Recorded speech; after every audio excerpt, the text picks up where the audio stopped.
No matter how carefully you plan your harvest, in summer, when the garden is producing at its peak, almost all gardeners have to deal with gluts from plants which have yielded an abundant harvest of vegetables or fruit, or from crops which have all matured at once.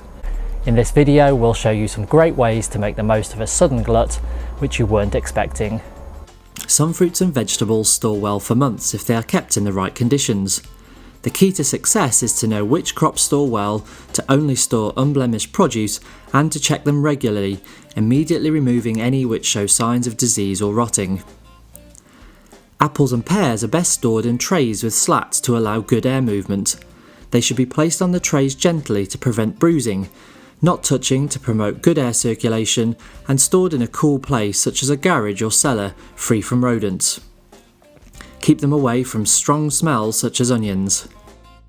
How long they keep will depend on the conditions and the variety, so choose cultivars which are suitable for storing, such as late varieties. Wrapping each fruit in newspaper can help to lengthen the time they can be stored, but it does make checking the fruit more difficult.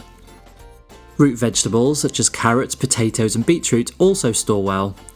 Carrots can be left in the ground as long as possible, lifting them as required until first frost or longer if covered by a thick mulch of leaves. If you pull them up for storage, cut the leafy tops off roots such as beetroots and carrot. Remove soil and place them in a single layer in a tray or box. Then cover them with a layer of slightly damp sand to prevent them from losing moisture and becoming rubbery. Potatoes can be stored in hessian or paper sacks. Harvest them on a dry day and leave them out in the sun to dry. Remove any soil from the potatoes to prevent mould from forming. Onions, garlic and shallots are best dried thoroughly in a warm place, a process called curing. Avoid direct sunlight. A shed or shaded shelf is a good place for about 4 weeks. They should then be stored in a cooler, dry place until required. Try tying the necks into plats which can be hung up, or cut the tops off and hang them in mesh bags or baskets. Winter squash and pumpkins can also be cured, but summer squash can't be stored, so they'll need to be chopped and frozen or cooked. Harvesting lots of ripe produce is a great excuse to dust off your apron and turn your gluts into tasty meals which you can eat, share with friends, or freeze now and use later. There are an almost endless number of recipes and meals you can make this way. Many fruits can be cooked and made into pies, crumbles and other desserts, which when frozen will last for months.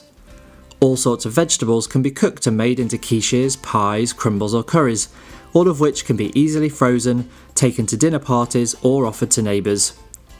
It's often quicker to just make and freeze the filling for pies and dishes, which takes up less space in the freezer. Labelling each batch, including the date when they are frozen, is essential to avoid confusion, as they can all look very similar in a few months' time. A glut is an opportunity for your creative juices to flow, and the internet is a great resource of ideas. Many websites and apps allow you to type in the ingredients you have an excess of and see a list of suggested recipes. A glut of soft fruit can be added to your family's breakfast cereal, blended with cold milk for a delicious milkshake, or frozen to make unusual ice cubes to cool drinks on a hot day.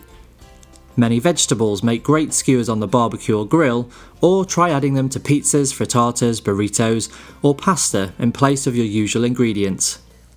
You can even try juicing combinations of fruits, herbs and vegetables to see which tastes the best. Why not throw a party and have people experiment with a prize for the winner, a big bag of whatever fruit or vegetable you have the most of. If you're growing on a community garden or allotment, or know other local growers, sharing your gluts is a great way of swapping produce and ensuring it doesn't go to waste. Swap them for things you don't grow, or where your own harvest hasn't done quite so well. You can even leave produce or plants out for neighbours, so they can help themselves. Who knows what they might offer in return. It's also worth checking to see if your area has a food bank or charity cooking initiative which will accept fresh produce and turn them into tasty meals for people in need. You may have noticed that we haven't talked about canning, drying or preserving, and that's because our next video will be all about these methods. In the meantime, please share with us your top suggestions for dealing with gluts by leaving a comment in the box below, and click the subscribe button to receive more great gardening videos.